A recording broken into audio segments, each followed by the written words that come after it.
seperti mana yang saya dah maklumkan pada awal-awal kelas masa saya bentangkan course outline. Okey, e-folio, tajuk-tajuk yang terlibat dengan e-folio adalah bermula pada tajuk yang keempat sehinggalah tajuk yang keenam. Okey, topik yang keempat sehingga topik yang keenam. Malam tadi kita dah cover, kita dah cover topik yang keempat sebenarnya. Okey, kita dah cover topik yang keempat. Okey, untuk e-folio, saya ulang semulalah untuk e-folio, assessment ni dilaksanakan secara berkumpulan. Boleh nampak kan ni? Rubrik e-folio ni? Alright. Dilaksanakan secara berkumpulan dan markah juga diambil kira secara berkumpulan. Bermakna penilaian pemarkahan adalah secara berkumpulan. Seorang dapat 30, 4 orang akan dapat 30. Macam tu. Tak seperti pembentangan lah. Okey, pembentangan buat sama-sama tetapi penilaian adalah secara individu. Tapi e-folio markah adalah bersama. Markah samalah. Okey. Untuk e-folio, kita tengok ini adalah beberapa cadangan untuk e-folio. Penghasilan blog, web, video, e-tugasan, e-majalah dan lain-lain secara elektronik. Okey, secara elektronik. That's why lah dia ada e kat depan. Okey, itu sebab dia ada e kat depan tu. Tetapi kami putuskan untuk sesi ni, sesi ni kita akan laksanakan secara kita ambil inilah memilih e-majalah. Okey, kita ambil e-majalah. Sebelum ni ada senior kamu yang dah buat, saya tunjuk sekejap. Sesi Disember. Sekejap saya cuba cari ada ke tak? Link e-folio, okey. Ataupun ke sini.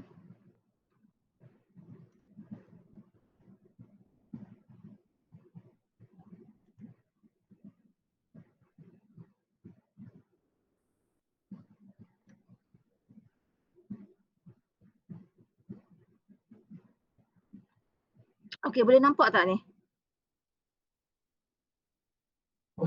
Okey. So senior kamu ni menggunakan Flipsnack untuk menghasilkan e-majalah. Okey, saya ni contoh saja. Saya tak cakap contoh ini adalah contoh yang terbaik. Okey, so nak bagi gambaran kat kamu sebenarnya bentuk-bentuk e-majalah ni macam mana kan. Dia lebih kurang dia masa sem Disember 2020 ni buat e-majalah juga tapi menggunakan kaedah e-book. Okey, menggunakan kaedah e-book. Tetapi untuk semester ni pelaksanaan e-majalah ni adalah dengan menggunakan kaedah Canva. Okey, Canva, C-A-N-V-A. Pernah gunakan semua kan? So yang tak pernah guna tu kena explore bagaimana cara untuk menghasilkan e-majalah yang terbaik menggunakan Canva lah. Okey, ada isi kandungan, ada penghargaan, okey. So masuk kepada kandungan-kandungannya lah, okey. Ni dia punya sub-sub dia. Alright, okey, sambutan hari sukan ni contoh-contoh. Okey, bukti sukan membaki perpaduan ni, okey, dia nyatakanlah berserta dengan, okey, mesti ada banyak grafik lah. Bila sebut e-majalah ni mesti ada banyak grafik dan sedikit pernyataan dia. Okey, ni contoh. Kemudian mesti ada kesimpulan dan seterusnya mesti ada rujukan. Rujukan paling kurang, okey, minimum adalah 3 rujukan. Okey, minimum 3 rujukan utama. Okey, minimum 3 rujukan utama. Ada lagi ke? Kita tengok contoh lain. Contoh yang ni, okey. Contoh grup yang kedua, menggunakan AnyFlip. Tadi pakai Flipsnack kan. Ni contoh. Alright. Okey, ada isi kandungan, ada background dia. Okey, ada tujuan. Okey, grup ni memilih tajuk konsep ketertinggian perlembagaan. Okey, so macam ni lah. Lebih kurang macam PowerPoint. AnyFlip kan kita buat PowerPoint, convert kepada PDF, terus kita convert kepada e-book kan. So dia orang buat dalam bentuk PowerPoint dulu. Tapi untuk semester ni kita takkan buat dah. Kita kita decide, kita tu maksudnya antara semua pensyarah yang mengajar uh, uh, subjek etika ni dah sepakat supaya e-majalah ni dilaksanakan dalam bentuk ataupun menggunakan Canva. Okey, tu dululah. Okey. So kita tengok tajuk-tajuk yang terlibat. Okey, ini adalah tajuk-tajuknya.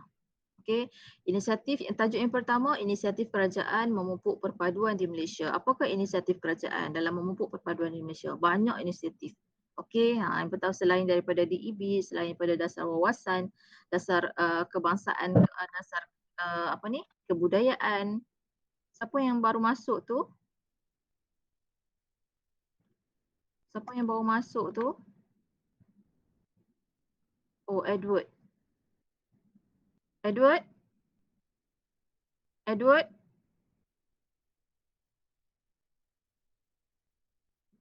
Ada ke Edward? Ada pun. Alright. So, Edward mana tadi?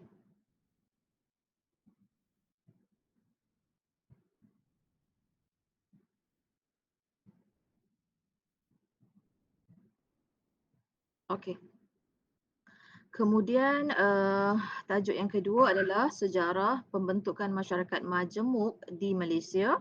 Okey, sejarah pembentukan masyarakat majmuk di Malaysia. Okey. Apakah sejarah dia?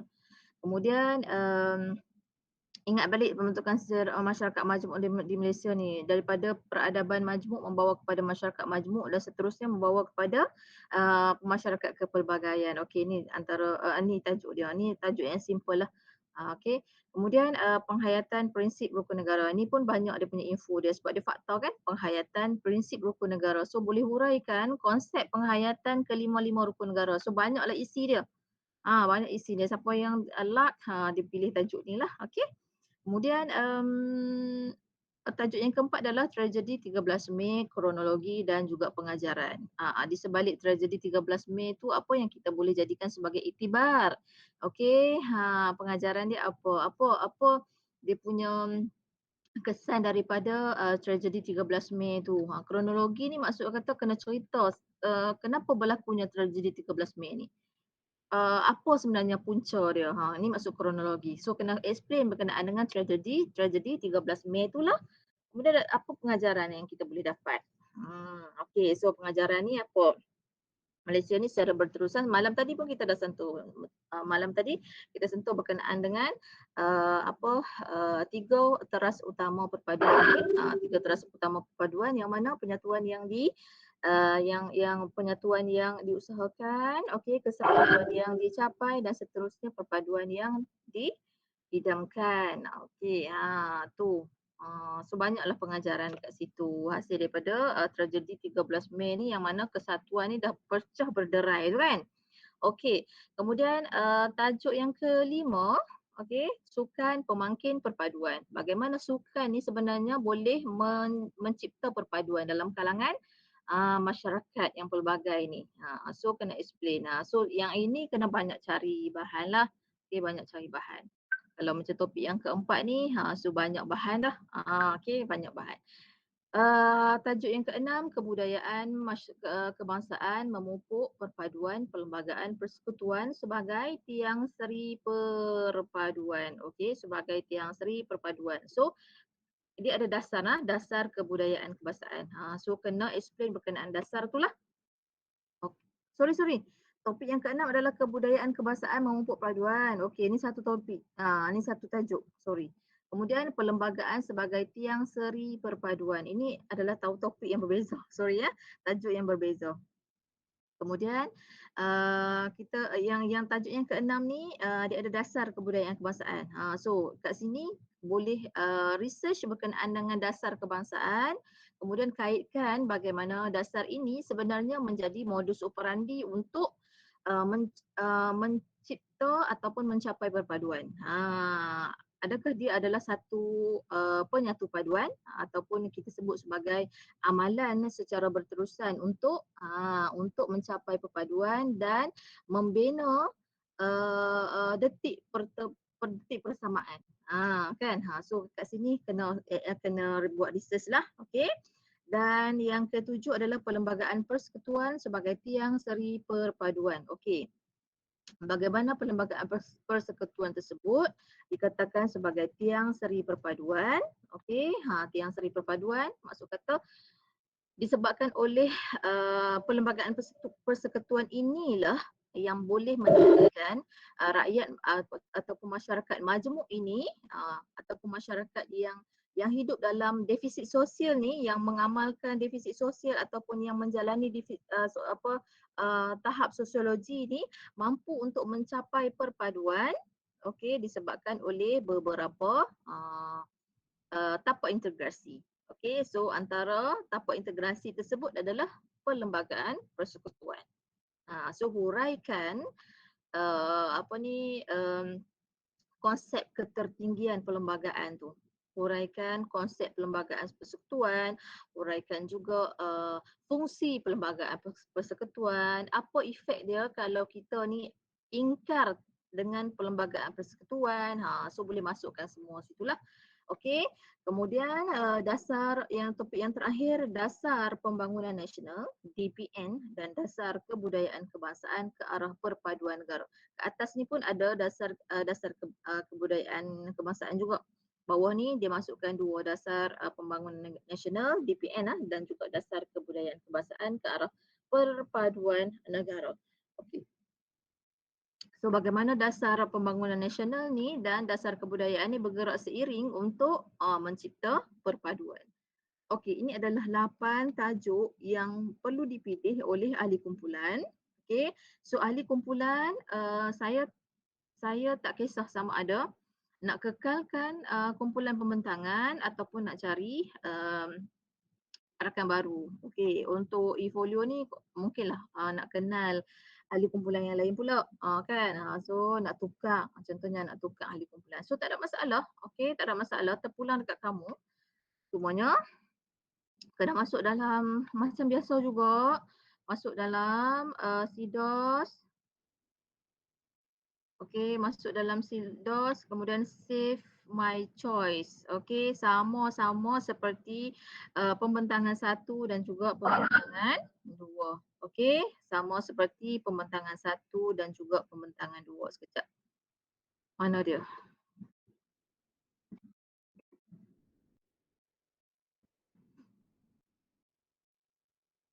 Okey, nampak ni e-folio. Okey, nampak? Nampak ni? Okey, e-folio. Pergi dekat kumpulan dan tajuk e-folio DDT 1A. Okey, kemudian pilih ni. Contohnya siapa ya? Contoh Edward. Contoh Edward and the gang memilih topik yang keempat contohnya. So klik 4 save my choice. Kena buat kalau tidak susahlah nanti sebab dia tak akan detect sebab seorang saja yang akan submit kan. Bila seorang saja yang akan submit tugasan, kalau kamu tak save my choice ni, ahli kumpulan yang lain tak ada markah lah. Macam tu, dia tak detect ahli kumpulan. So tolong dulu fikir-fikir dulu dalam masa tempoh 2 jam ni. Saya akan tinggalkan kamu sekejap je lagi, dalam 7 minit lagi. Okay, saya kena join webinar. Okay, pilih dulu, pilih kawan dan juga pilih tajuk lah. Okay, seperti biasa. Okey. So dalam tempoh yang terdekat ni saya akan bagi ni juga sekejap. Saya akan minta kamu selesaikan satu aktiviti pengukuhan tapi untuk topik yang ketiga. Okey, aktiviti pengukuhan untuk topik yang ketiga.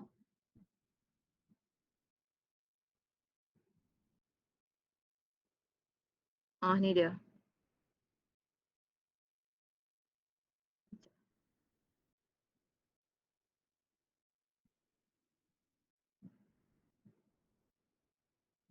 Okey, nampak ni?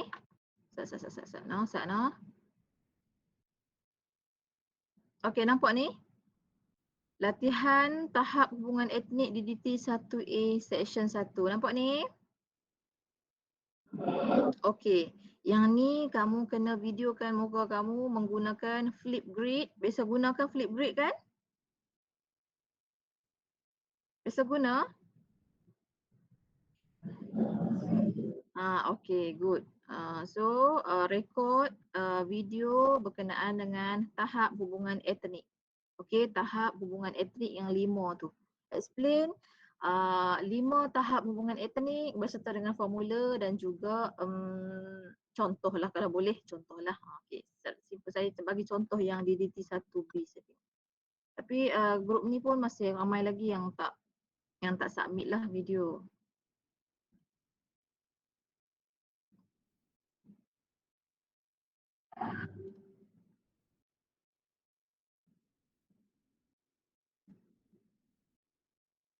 Sekejap.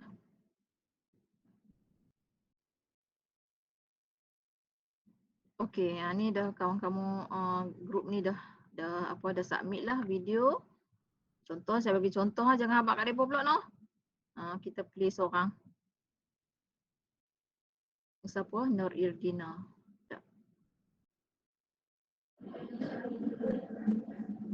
Dengar tak? Tak dengar ah? Sebab saya ni share kejap-kejap saya share. Saya stop present kejap. Saya kena share a tab.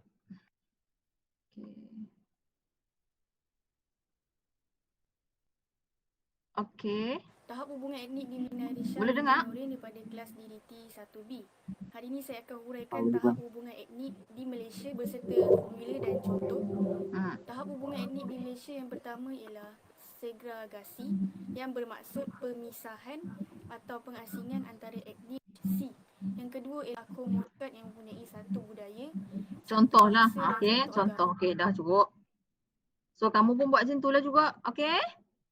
Boleh? Alright, good. So yang ni saya buka lama sikit lah. Saya buka sampai sebab saya bagi forum kat kamu malam tadi kan? Malam tadi dah kena buat forum. So saya buka sampai hari Selasa lah. Boleh? Boleh tak? Kacau cuti semester. Maklumlah orang cuti semester sekarang ni. Sekejap. Mana tadi? Okay, edit setting.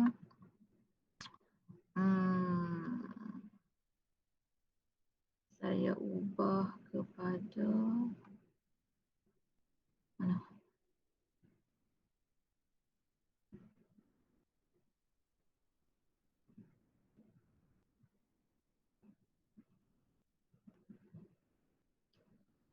Berapa bulan lah? Selasa berapa bulan? Selasa 2011.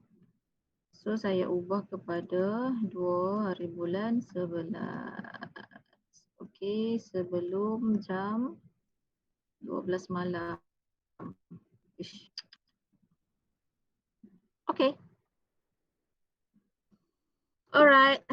So kelas saya terpaksa lepaskan kamu. Okey, so untuk hari ni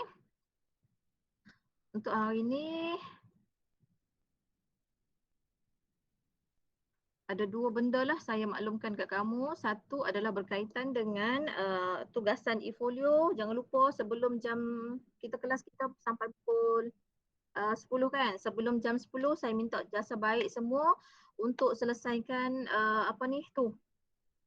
Apa ke nama tu tadi saya sebut? Yang dalam SIDOS tu, yang save my choice tu. Pilih kumpulan, okey, kalau nak kekalkan tak ada masalah, lagi bagus.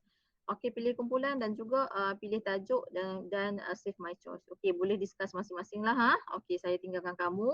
Kemudian tadi aktiviti Flipgrid tadi boleh submit sehingga Selasa 2011. Okey semua nak? Kita habiskan kelas jam 8.28 pagi. Boleh?